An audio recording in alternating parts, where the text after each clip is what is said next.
Mga parang imposible, naging posible. Lumago ang negosyo, nagkatrabaho ang tao, nanumbalik ang tiwala sa gobyerno, ibinalik natin ang dignidad sa tao.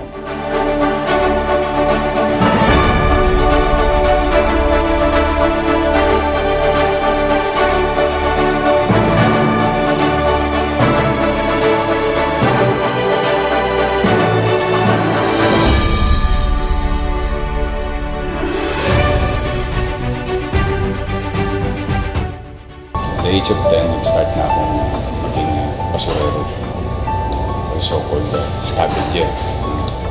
Doon, kahit pa paano, kumikita-kita naman ako. Nakakaipon ako ng konti na nabibigay ko naman sa mga kung kailan. Sa maliit kong kaparanan na naging mabuti at maayos na ama ng lungsod ng Maynila.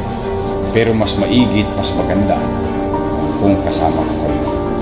Huwag tayong aasa na may bagong mangyayari sa atin bukas kung ang ginawa natin ngayon ay katulad ng kahapon.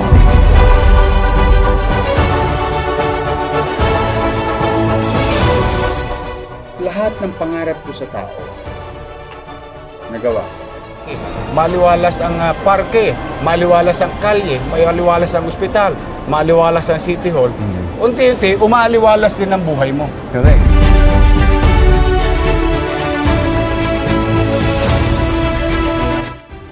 Ang una kong gagawin, lilinisin ko ulit ang lungsod ng Maynila. Total, ang hinahanap nyo isko, bibigyan ko kayo isko ba?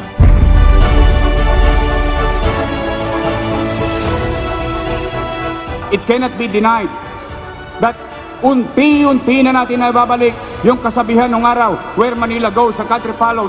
Now, they are following the city of Manila. Dahil mag-away-away, let's move on with our lives. We must work together because together we can make Manila!